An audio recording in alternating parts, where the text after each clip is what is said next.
Assalamualaikum warahmatullahi wabarakatuh. A'udzu billahi minasyaitonir rajim. Bismillahirrahmanirrahim.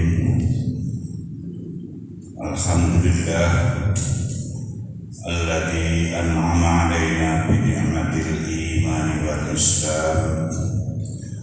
Nahmaduhu wa nasta'inuhu wa nastaghfiruh.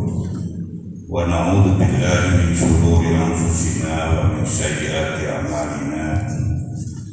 May yahdihillahu fala mudilla lahu wa may yudlil fala hadiya lahu. Asyhadu an la ilaha illallah wahdahu la syarika lahu wa asyhadu anna Muhammadan abduhu wa rasuluh. Allahumma shalli wa sallim wa barik ala nabiyyina Muhammad wa ala alihi wa sahbihi ajma'in. Qala Allah ta'ala fil Qur'anil 'azim. A'udzu billahi minasyaitonir rajim. Bismillahirrahmanirrahim. Ya ayyuhalladzina amanu taqullaha haqqa tuqatih wa la tamutunna illa wa antum muslimun. Shadaqallahul 'azim. Ma'asyiral muslimin, jamaah subuh Masjid Syuhada rahimakumullah. Puji syukur mari kita panjatkan kehadiran Allah Subhanahu wa taala atas limpahan rahmat, taufik serta hidayahnya, sehingga pada detik ini kita masih diberikan kesempatan, masih diberikan kesehatan, sehingga mampu melangkahkan kaki kita di rumah Allah ini untuk bersama-sama melaksanakan ibadah fardu subuh secara berjamaah, dilanjutkan dengan taklim sebagaimana yang diprogramkan oleh takmir Masjid Syuhada ini. Mudah-mudahan kehadiran kita di rumah Allah ini mendapatkan ridha dari Allah Subhanahu wa taala. Salawat dan salam mari kita sampaikan kepada junjungan kita Nabiullah Muhammad sallallahu alaihi wasallam beserta keluarganya, sahabat-sahabatnya dan pengikutnya, mudah-mudahan termasuk kita yang hadir di majelis yang mulia ini. Jamaah rahimakumullah, kita juga bersyukur pagi hari ini masih bisa berada di taman-taman surganya Allah Subhanahu wa taala.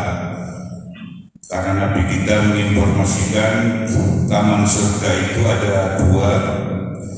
Yang pertama ada di Raudhah, yaitu di Masjid Nabawi, dan biayanya lumayan untuk saat ini, di atas 30 juta lah untuk kelompok teman-teman umroh. Dan yang kedua, taman surga itu ada di majelis-majelis taklim seperti yang kita laksanakan pada hari ini. Jadi kita bersyukur dibandingkan dengan teman-teman kita saat ini banyak juga berada di taman-taman yang lain. Tapi kita masih ditakdirkan Allah berada di taman surganya Allah Subhanahu wa taala. Kemudian kaitannya dengan kajian kita setiap Ahad pagi, yaitu masalah akidah. Kemarin kita sudah mengkaji tentang malaikat-malaikat dan tugas-tugasnya, yang sampai malaikat Malik. Dan hari ini kita masuk meyakini tentang malaikat-malaikat Allah yang memiliki tugas yang sangat banyak sekali. Salah satunya yang kita kaji malam hari ini adalah subuh pagi hari ini adalah malaikat yang bertugas menggerakkan hati manusia untuk berbuat kebaikan dan kebenaran. Jadi jamaah rahimakumullah, hati kita ini betulnya selalu digerakkan oleh malaikat-malaikat Allah untuk selalu berbuat yang baik. Makanya kita dianjurkan berdoa. Salah satu doa itu adalah Ya Allah, Ya Muqallibal Qulub, sabbit qalbi ala dini. Ini doa yang sangat luar biasa Bapak Ibu. Kita minta keteguhan hati, karena hati kita itu dibolak-balikkan oleh makhluk Allah. Yang satu namanya setan. Setan itu selalu membolak-balikkan hati kita yang asalnya yakin menjadi kurang yakin. Sedangkan malaikat adalah bertugas menggerakkan hati kita untuk selalu berbuat kebaikan dan kebenaran. Jadi dua makhluk ini termasuk kelompok makhluk ghaib yang kita bahas pada pagi hari ini. Sebagaimana hadis yang disampaikan oleh baginda Rasulullah sallallahu alaihi wasallam, inna lisyaitan limmatan bi ibni adam walil malaki limak fa amma limaktus syaitan fa bi ibadus wa taqdi bil haq wa amma limahul malaki fai'atun bil khairi wa tasdiqu bil haq. Rawahu Abu Hatim wa Tirmidzi. Rasulullah sallallahu alaihi wasallam bersabda, setan dapat menggerakkan hati anak Adam. Demikian pula malaikat dapat menggerakkan hati. Bisikan setan berupa godaan untuk melakukan kejahatan dan mendustakan kebenaran. Sedangkan ajakan malaikat berupa dorongan untuk berbuat kebaikan dan meyakini kebenaran. Hadis riwayat Abi Hatim dan Imam Tirmidzi. Hadis ini jamaah yang dimuliakan Allah dijadikan dasar bahwa hati kita dibolak-balikkan. Yang baik itu digerakkan oleh malaikat, sedangkan yang mengajak kepada kemungkaran adalah kerjaannya setan. Makanya jamaah yang dimuliakan Allah Subhanahu wa taala, kadang kita ini jujur saja Bapak Ibu, saya pernah merasakan ini. Hati kita itu sering digerak-gerakkan, dibolak-balikkan oleh dua makhluk ini. Kadang kita condong untuk berbuat baik, kadang sudah baik digerakkan lagi oleh setan untuk yang buruk. Ya, salah satu contoh saja lah kita yang biasa kita lakukan di syuhada ini adalah kita melaksanakan sholat. Kita yakin jamaah yang dimuliakan oleh Allah, apabila kita mengerjakan sholat sendirian, itu pertama memang luar biasa, khusyuk, tenang, bagus. Tapi kadang di tengah-tengah sholat itu setan masuk, membisik-bisikkan hati kita. Bilang setan, sedekahku jadikan begini supaya orang tahu kalau aku ini khusyuk. Terus sehingga gerakan-gerakan dibuat-buat karena iblis itu lihat sekali Bapak Ibu. Jangankan kita manusia Bapak Ibu, Nabi saja itu digoda oleh iblis yang luar biasa. Bagaimana riwayat-riwayat dan ayat-ayat Al-Quran, Nabiullah Adam itu kurang apa enaknya Bapak Ibu, tinggal di singgasana, di istana, di surga sendirian, dibisikin oleh iblis. Kalau bahasa kita begini Pak, dan kamu di surga istana enaknya begini, hidup sendirian itu gak enak, mintalah teman. Kenapa Nabi digoda oleh iblis? Kalau iblis tidak mampu goda Nabi Adam Bapak Ibu. Tapi godaan itu ada celah-celah yang ia ciptakan oleh iblis itu sendiri. Maka bilang setan, dan minta kamu sama Allah teman hidup supaya bisa menikmati enaknya di surga itu berdua. Jadi bilang Nabi Adam, gimana caranya iblis? Jadi iblis ketawa karena iblis itu lihat juga Bapak Ibu. minta istri. Bapak Ibu, dulu kita dulu masih sendirian kan, kadang gelisah kan, dibisikin teman dulu. Ini pokoknya mirip-mirip kita lah Bapak Ibu. Ini pertama sejarah manusia digoda iblis untuk mendapatkan perempuan, yaitu Nabi Adam. Akhirnya Nabi Adam minta sama Allah, ya Allah, berikanlah saya teman hidup supaya bisa menikmati kenikmatan yang ada di surga ini. Allah dengan kehendaknya, idza arada syai'an ayyaqula lahu kun fayakun. Jadilah ibunda Hawa. Dalam cerita Pak, diambilkan dari tulang rusuk sebelah kiri. Nah, itu cerita Bapak Ibu. Ada yang percaya karena itu di hadis dipersengketakan. Jadi boleh percaya, boleh tidak. Kita tidak mempermasalahkan yang itu. Cuma kita yakin bahwa Siti Hawa diciptakan oleh Allah dari bagian tubuh Nabiullah Adam. Maka jadilah perempuan yang cantik, wanita pertama di dunia yang diberi nama Hawa. Itu Bapak Ibu.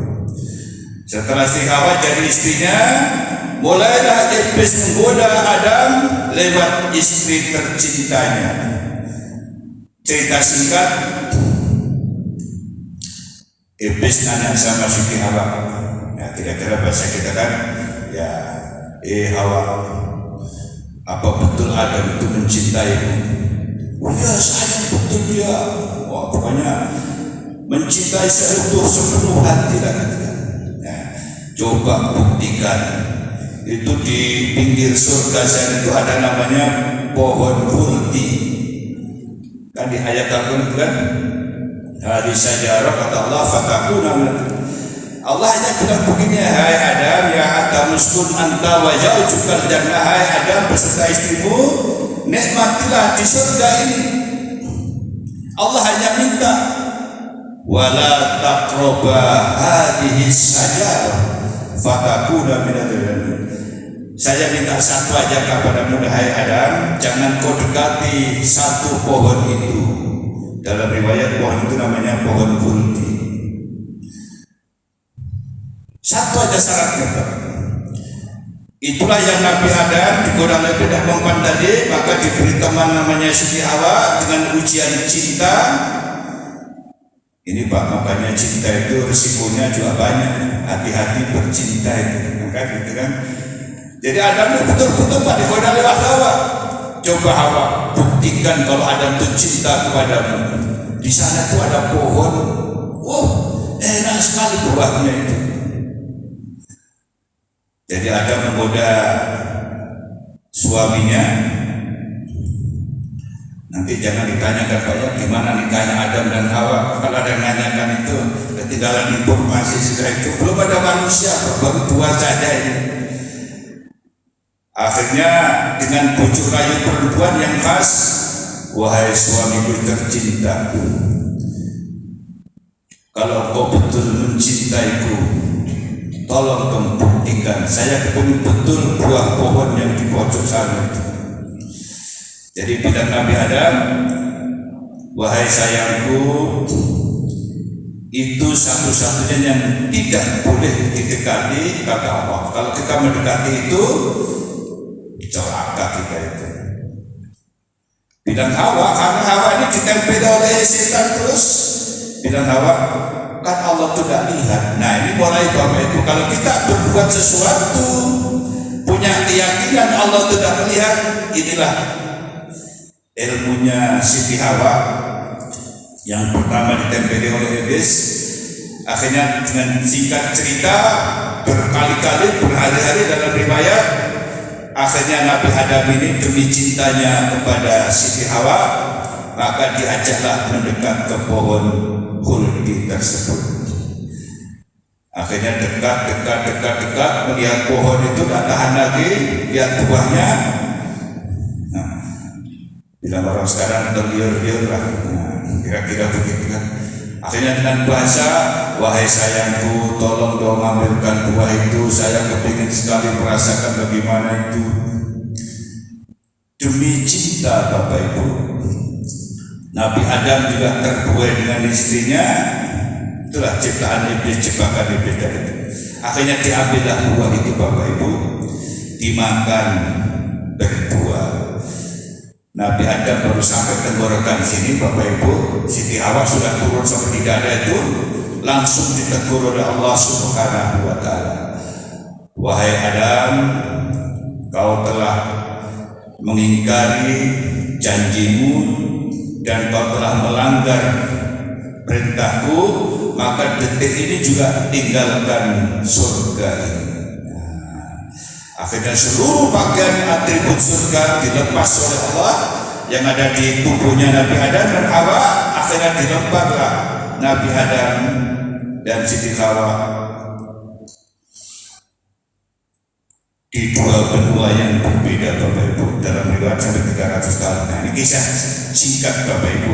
Nabi saja mampu digoda oleh iblis, apalagi kita. Makanya kita sebagai umat Rasulullah Sallallahu Alaihi Wasallam, Rasul tahu betul kalau umatnya nanti di belakang hari akan banyak godaan-godaan dari iblis itu. Salah satu yang dikenalkan oleh kiai kita Bapak Haji Ahmad Dahlan yaitu surah Al-Ma'un, di situ mengajarkan mendasar sekali Bapak Ibu. Makanya dalam riwayat surat Al-Ma'un diajarkan berbulan-bulan di Jogja itu. Ternyata ada satu yang sangat mendasar, karena di situ ada 3 kaidah di surat Al-Ma'un itu, tapi kita ambil satu saja. Kan ada ayat Pak, fawailul lil musallin, celakalah orang-orang yang sholat itu. Allah yang ngomong itu Pak. Jadi Nabi ditanya oleh siapa, kok bisa ya Rasulullah orang sholat kok celaka? Justru orang sholat itu ada selamat. Iya, kata Rasul dijelaskan, alladzina hum an sholatihim sahun. Siapa yang celaka itu? Orang yang sholat tapi lalai dalam sholatnya. Makanya kita ceritakan, kita sholat kalau sendirian itu rawan sekali Pak. Sering digoda oleh iblis itu. Di tengah-tengah sholat itu ingat macam-macam. Yang tadinya tidak ingat, bisa ingat di saat sholat sendirian. Yang kedua, alladzina hum yura'un. Nah, ini penyakit yang sangat berat Bapak. Jadi orang yang celaka itu karena sholatnya kepingin dilihat orang Bapak Ibu. Makanya zaman Rasulullah dan dilakukan Rasulullah, sholat sunnah itu yang sangat bagus adalah dikerjakan di rumah Bapak Ibu. Karena rawan memang. Kalau yang wajib itu nggak terlalu rawan Bapak Ibu, tapi tetap ada juga. Tapi yang sangat rawan itu ibadah sunnah. Makanya sampai sekarang sering dibicarakan, didiskusikan, terutama salat tarawih itu Pak, salat malam Ramadan itu Nabi tidak pernah menyontohkan berjamaah. Nabi kerjakan sekali aja, malam pertama, malam kedua, atau malam kedua Nabi tidak muncul lagi. Akhirnya pakai dijelaskan, saya takut kalau sholat malam ini dianggap satu hal yang diwajibkan, maka kita diperintahkan mengerjakan masing-masing saja. Nah, itu dalam riwayat. Nah, kita lanjutkan Bapak Ibu. Kalau kita sholat sunnah di masjid, di musola, kita harus siap mental Bapak Ibu. Namanya ibadah sunnah itu harus tersembunyi, tidak boleh didemonstrasikan. Kalau kita biasa seperti sholat yang fardu-fardu, ya biasa-biasa saja praktik.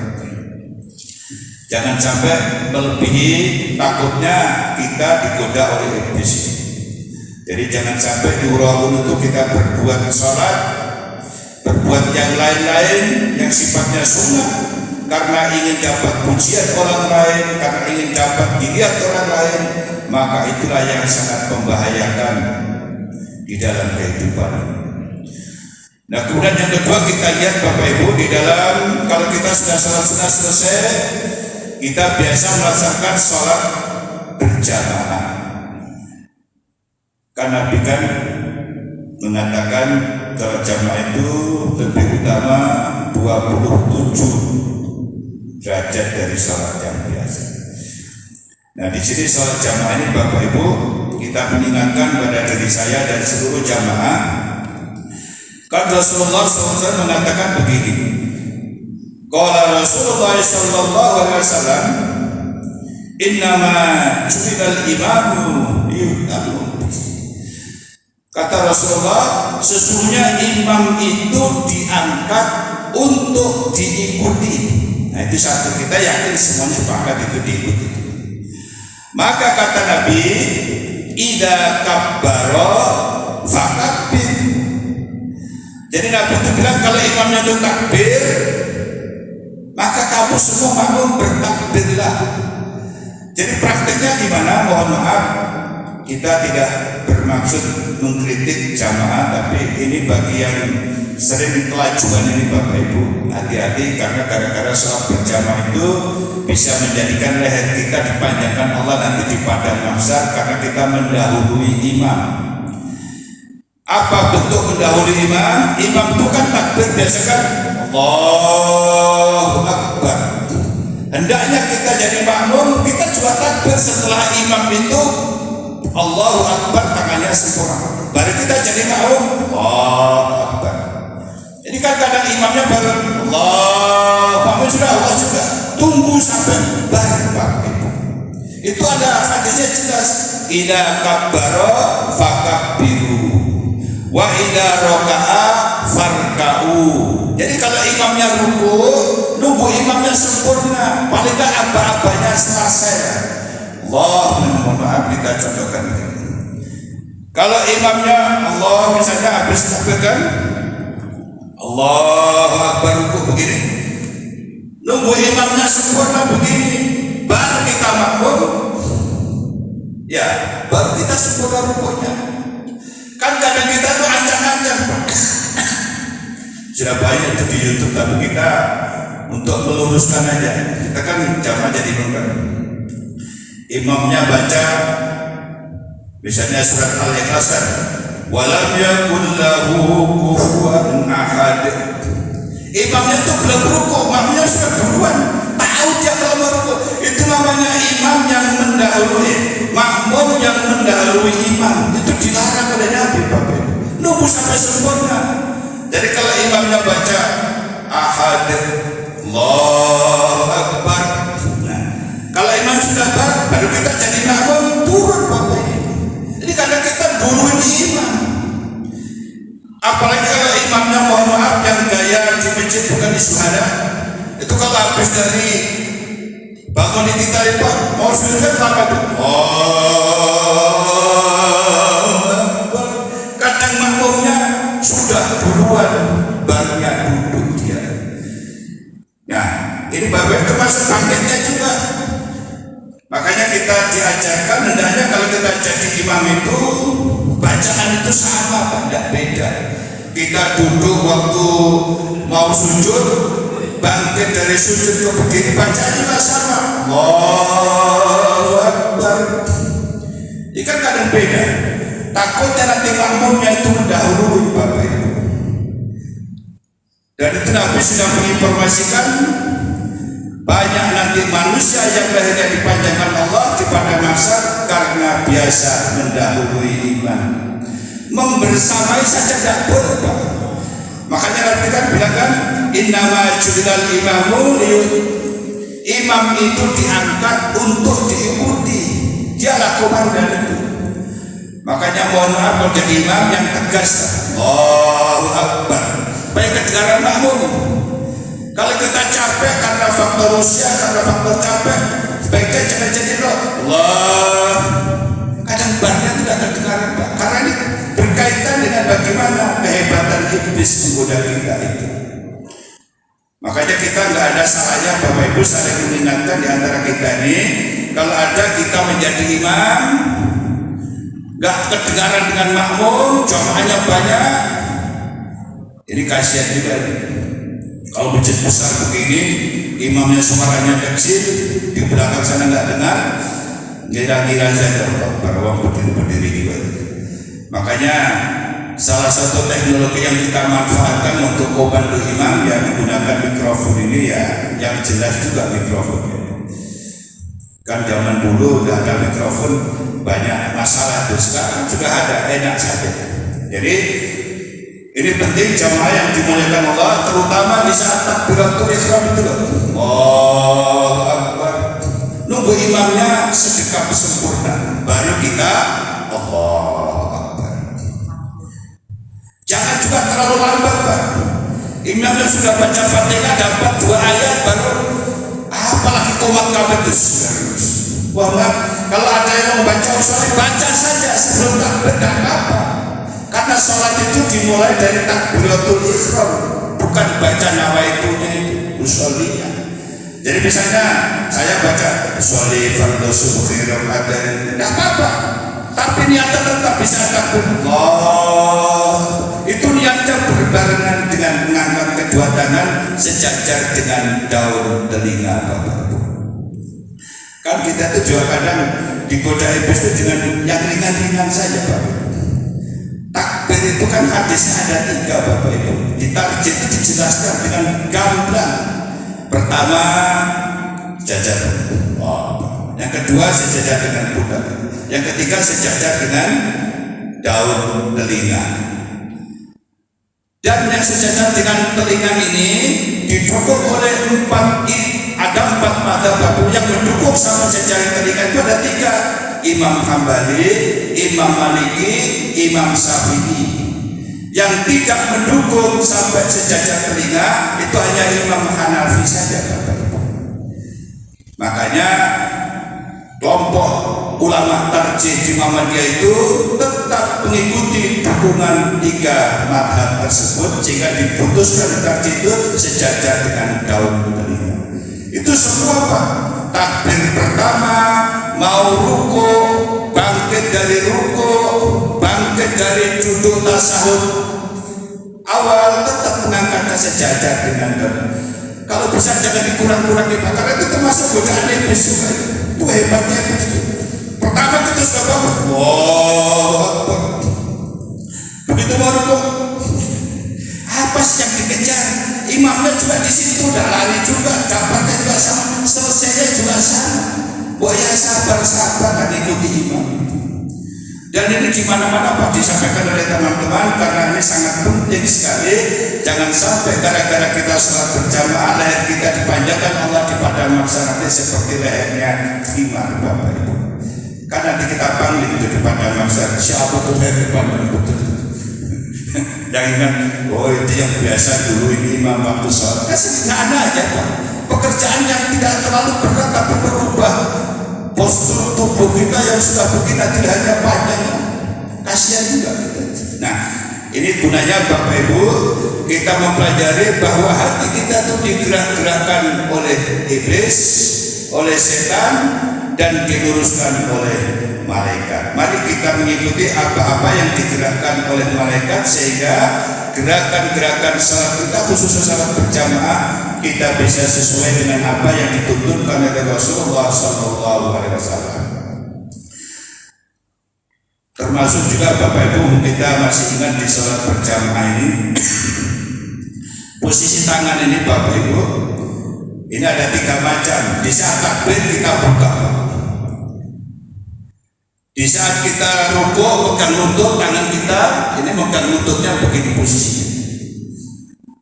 Mohon maaf, jangan sampai ada di antara kita yang sujud yang dipegang bukan lututnya tapi garisnya Pak. Garis itu bahasa apa ya? Pokoknya di bawah lutut lah. Jangan sampai Pak. Batasannya hanya tangan ini megang lutut sehingga punggung kita ini bisa lurus begini, badan kita lurus begini, membentuk sudut 90 derajat. Dan tangan ini jangan ditekuk-tekuk Pak. Kalau kita orang normal insya Allah bisa Pak. Jadi hukum ini berlaku untuk orang yang normal. Kalau tidak normal ya nggak apa-apa, namanya bisanya cuma begini, ya begini aja nggak apa-apa. Kan ada yang kakinya nggak lurus sudut. Kita tuh harus bersyukur Pak, kalau tubuh kita masih sehat, masih normal. Gunakanlah sholat sesuai dengan ajaran Rasul itu sehat Bapak Ibu sampai wafat dan merasakan. Kenapa? Karena gerakan sholatnya sempurna. Itulah yang akan kita kejar Bapak Ibu. Mudah-mudahan kita tetap sempurna hidup kita, kesehatan kita dengan menggunakan sholat yang sempurna. Jadi kalau kita masih sempurna, masih normal, tolong kaki itu lurus, punggung dengan kepala ini juga lurus, tangan memegang tempurung lutut. Di saat balik takbir sejajar, dibuka juga tangannya ini. Di saat kita sujud Bapak Ibu, tangan ini harus rapat menghadap ke arah kiblat. Tangan kita dan jari-jari kita harus mengarah ke kiblat. Itu hadisnya jelas dan soal itu dikaji. Jangan sampai kita sujud hanya jempolnya saja yang nancap di sajadahnya atau diambil. Semua apa? 5 jari kaki kita itu harus dikenakan ditekuk, mengarahkan ke kiblat. Dan posisi 2 kaki kita, mohon maaf, ini ada 2 hadis, memang yang satu dirapatkan, yang satu posisi telapak kaki kita ini sejajar dengan lutut kita. Kalau lutut kita rapat, ya rapat. Kalau lutut kita renggang begitu. Begitu letak tangan kita sejajar dengan kaum telinga di saat kita sujud. Bapak Ibu kalau sujudnya kalau sejajar dengan daun telinga, silahkan, tidak apa-apa juga. Tapi ada tanda yang kelihatan. Kalau sujudnya misalnya, mohon maaf, sini Pak, itu tidak lama Pak, sini akan hitam semua karena tekanannya terlalu kuat di sini. Yang namanya benda ditekan dengan lantai yang kasar. Kalau di lantai kita insya Allah tidak, tarik di keramik-keramik biasa itu. Makanya teman-teman lihatin aja, yang biasa sininya itu, biasa sujudnya itu dia sejajar dengan baunya. Coba ganti sejajarkan dengan telinga kita, tidak akan hitam Pak, karena tekanannya tidak ada. Yang tertekan itu tangan kita. Makanya orang ahli sholat itu tangannya kuat Pak. Tidak usah kita jogging macam-macam, sholat aja betul. Apalagi sujudnya lama-lama ditahan sejajar dengan telinga kita, insya Allah Pak, tidak akan hitam sini. Jadi mohon maaf teman-teman, yang hitam bukan kita mencari-cari masalah, tapi itu penyebabnya. Kalau kita posisi sujudnya begini, saya ulangi, insya Allah cepat hitam jadi. Tapi kalau posisi sujudnya kita jadi begini, sulit Pak hitam, karena tekannya nggak seberapa. Silakan nanti dipraktekkan di rumahnya masing-masing. Dan itu kita sudah pelajari Pak di kitab-kitab hadis, dan keputusan di tarbiyah juga seperti itu. Jadi yang biasa sujud, kedua kakinya dirapatkan dan kedua kakinya diluruskan dengan lututnya. Ternyata yang paling banyak dukungan dari mazhab-mazhab adalah yang sejajar dengan lututnya. Memang ada Pak, kita nggak menyalahkan, boleh saja, cuma kita mengambil yang terbanyak dukungan-dukungan itu. Makanya ulama tarjih kita itu tetap, kalau ditanya Muhammadiyah agak berbeda juga, cuma tidak satu saja, semua mazhab kita pakai. Ada kalanya kita pakai mazhab Hanafi saja, ada kalanya Maliki, ada kalanya Hambali, Maliki, Syafi'i. Makanya teman-teman di kelompok NU itu semua takbirnya itu sejajar dengan telinga. Kalau tidak, berarti dia bukan ikut mazhab Syafi'i. Nah, ya ikut yang lain tidak apa-apa, juga sah-sah aja. Cuman kita, inilah gunanya kita mempelajari, kita sudah yakin bahwa itu diajarkan oleh Nabi dan didukung oleh ulama-ulama kita. Maka sebaiknya kita mengikuti pendapat Rasulullah dan ulama-ulama yang mendukungnya. Jadi itu kaitannya dengan sholat berjamaah Bapak Ibu. Dan yang terakhir untuk sholat berjamaah, kita sering Pak, mohon maaf, salam itu jangan juga mendahului imam. Tunggulah imam itu mengucapkan salam, yang kedua baru kita salam. Assalamualaikum warahmatullahi wabarakatuh ke kanan, baru imamnya assalamualaikum warahmatullahi wabarakatuh ke kiri, baru kita salam. Memang kalau kita pakai definisi umum, sholat itu dimulai dari takbiratul ihram, diakhiri dengan salam. Itulah namanya sholat. Jadi kalau ada yang jawab, kan kita imamnya salam kenapa? Ya betul juga, cuma kita ngambil yang lebih sempurna yang dicontohkan oleh Rasulullah dan ulama-ulama kita, sehingga insya Allah kalau kita mengikuti Rasulullah dan mengikuti ulama, kadang kita kurang mantap Bapak Ibu kalau kita nggak melibatkan ahli-ahli seperti Imam Hambali, Maliki, Hanafi, Syafi'i. Itu termasuk panutan-panutan kita yang ahli-ahli di bidang hadis. Jamaah yang dimuliakan oleh Allah Subhanahu wa Ta'ala. Kemudian yang terakhir sebagai penutup pertemuan kita pada hari ini, setelah kita tadi bagaimana hebatnya iblis itu membisik-bisikkan kita di saat kita sholat. Yang terakhir perlu kita ingatkan, karena Nabi pernah menegur jamaah Bapak Ibu.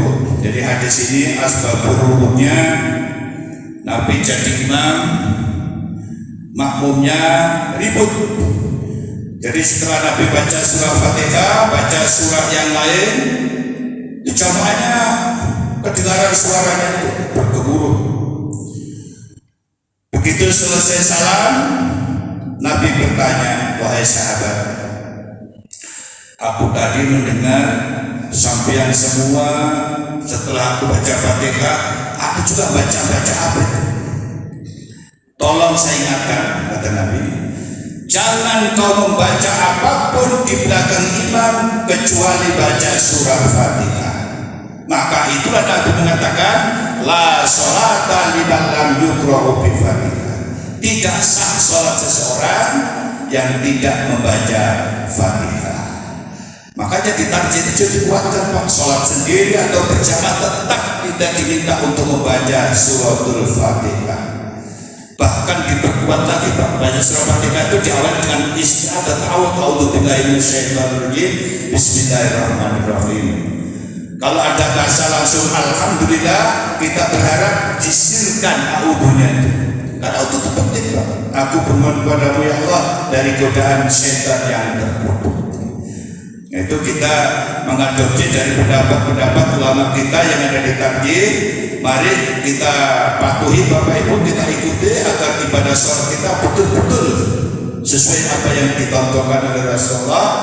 Dan beliau katakan, shollu kama ra'aitumuni usolli. Sholatlah kamu, kata Rasulullah, seperti kamu lihat aku sholat. Karena kita tidak lihat Rasulullah, yang kita lihat sahabat, lihat ulama dari hadis-hadis itu, Pak. Dan hati-hati Bapak Ibu, banyak hadis-hadis berseliweran sekarang itu, hadis-hadis yang lemah atau hadis yang dhaif, tapi boleh saja dipakai Bapak Ibu dhaif sepanjang tidak bertentangan dengan Al-Quran dan hadis-hadis yang sahih. Kan banyak yang dhaif tapi kita pakai karena tidak bertentangan, jadi boleh-boleh saja. Jadi inilah Bapak Ibu pentingnya, jangan sampai kita sholat berjamaah tidak baca Fatihah. Ada sholat jamaah tidak baca Fatihah, sah saja Bapak Ibu. Kenapa? Karena kita menjadi makmum masbuk. Misalnya kita baru buka pintu, imamnya sudah baca, misalnya baca surah yang pendek aja kan, fasolli li rabbika nasannaka wal abtar, sudah rukuk kan? Bapak buka pintu, itu kalau dalam grafiknya kan, Bapak di samping pintu itu langsung aja ikut Allah, langsung rukuk. Itu sudah dihitung satu rakaat. Nah kalau kita tidak tahu itu kan, tidak berani kita kan, wajar lagi sok yang kosong sana. Imamnya sudah sampai Allahu liman hamidah, ketinggalan satu rakaat kita. Kalau kita masih berjumpa dengan imam yang kondisi rukuk, kita langsung takut Allah Akbar, langsung ikut rukuk, maka kita tidak perlu baca Fatihah, tapi dihitung tetap mendapatkan satu rakaat. Nah itu hebatnya berjamaah kalau kita memahami hal seperti ini. Nah yang terakhir sekali Bapak Ibu kaitan dengan berjamaah ini, karena jamaah ini banyak liku-likunya, Pak. Bapak Ibu kalau kita ingin berjamaah terlambat di masjid ini, misalnya sholat maghrib selesai kan, terus ada makmum sholat sunnah, kita masuk, kita ikut jadi makmum sholat maghrib, boleh Bapak Ibu, sah saja, jamaahnya sah kan. Kita kadang orang nggak berani kan, ditanya sholat apa ini? Nah, masa orang sholat ditanya, aku sholat sunnah, tidak mungkin lah. Kita yakin saja jamaah itu kalau makmum imamnya misalnya lagi sholat sunnah, kita wajib makmum sholat fardu, sah saja Bapak. Tidak usah ditanya-tanya. Dan tolong Bapak Ibu, saya tidak menemukan sampai sekarang itu hadisnya tentang ngeblek calon imam itu. Jadi aja jadikan ada makmum langsung bukan. Itu saya belum menemukan. Yang ada kalau kita wajib makmum itu, kalau ada orang sendirian itu langsung aja berdiri di samping kanannya, kaki kita sentuhkan sama kakinya imam, jangan terasa juga itu akan mendapatkan, baru ucapkan Allah Akbar. Dia yang kita tunjuk menjadi imam, insya Allah dia tahu ada makmum, maka nilainya menjadi 27 derajat. Jadi kau usah berbelit-belit Pak, karena ini banyak teman-teman yang nggak memahami itu. Mana boleh, boleh sah saja. Silakan baca fikih-fikih klasik itu, pembelajaran seperti itu. Jadi ini hebatnya Bapak Ibu, kita jadi makmum masbuk itu memang ada dua pertimbangan Pak. Jadi makmum itu harus mengisi sebelah kanan dulu, baru kiri. Itu kalau kondisi kita normal Pak. Kalau kondisi kita darurat, misalnya masjidnya kecil aja, pas di situ imamnya sudah langsung aja di depan sampai putus. Kalau kita mengejar jamaah supaya utuh, kita tidak ketinggalan, tidak harus baca Fatihah, itulah namanya prioritas, namanya makmum masbuk. Tapi ya jangan sering-sering Pak, kalau sering ditandai orang itu, wah ini Bapak ini orang imamnya rukuk baru datang terus mencari yang kurang-kurang. Kan kita lebih utama menunggu itu Bapak Ibu. Nah satu lagi godaan iblis, ini sudah masalah-masalah kita lupakan Bapak Ibu. Ada satu lagi, kita kan dikasih informasi Rasulullah, ada waktu-waktu yang doa itu kita panjatkan pada Allah tidak ditolak Bapak Ibu. Kapan itu? Antara adzan dan iqamah.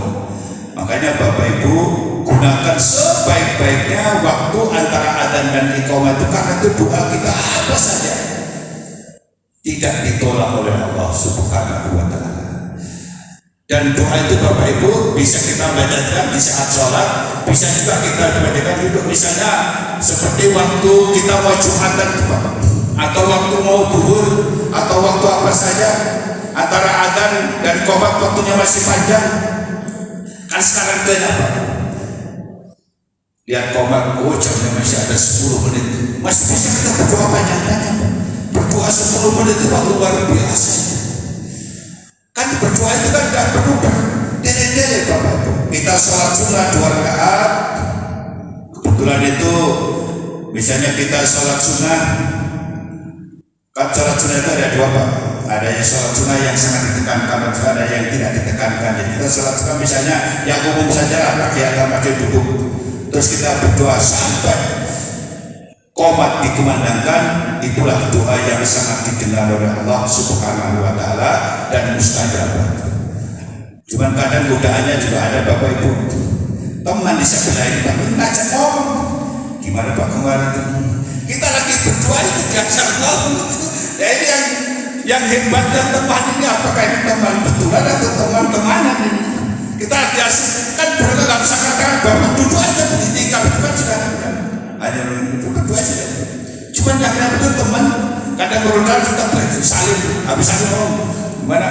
Wah, datanya berjalan kemarin. Padahal itu antara adzan dan qomat, itu nanti setelah sholat itu dibicarakan. Itu Pak yang sangat berat godaan itu, dan itu hampir di seluruh mana-mana lagi. Kadang kita juga lagi asik mojok-mojok itu ada lagi sampai sana. Gimana Pak ya kabarnya ini? Tidak dijawab juga salah, dijawab juga salah, kita jawab aja. Karena menyenangkan orang itu juga berpahala. Jadi sama sebetulnya. Kita menyambut tamu yang lama tidak ketemu, lama tidak berjumpa. Misalnya kita lagi perjalanan di Jogja sana ketemu teman. Wah, mereka betul lama berjumpa, dan waktu kita nggak sadar. Kapan berangkat dari rumah panjang? Kapan kembali kapan? Habis waktunya qomat. Nah, tapi itu juga sebetulnya masih bagus karena digunakan untuk silaturahim. Jadi Bapak Ibu kalau kita ada teman datang di samping kita ngajak salim, diterima saja. Insya Allah berjumpa, kemudian kita berjabat tangan, itu menggugurkan dosa-dosa kita Bapak. Kan kita diberitakan kalau kita mau jabat tangan itu di saat kita berjumpa dan di saat kita mau berpisah. Kalau bisa digoyang 3 kali Pak. Ini kadang goyangnya lebih 3 kali bisa sakit. Kalau kena tengahnya yang atlet itu goyangnya keras betul-betul. Yang dianjurkan dapat 3 kali goyang. Ya 3 kali. Kadang dilemes terus. Itu salah satu upaya menggugurkan dosa-dosa kita. Nah, baik saya kira ini Bapak Ibu pertemuan kita hari ini. Waktu kita sudah cukup didatangi oleh panitia. Mohon maaf Bapak Ibu, mudah-mudahan materi kita hari ini mendapatkan ridha dari Allah Subhanahu wa taala, dan mari kita tutup bersama dengan doa singkat dengan ucapan alhamdulillahirabbil alamin. Billahi taufiq wal hidayah. Assalamualaikum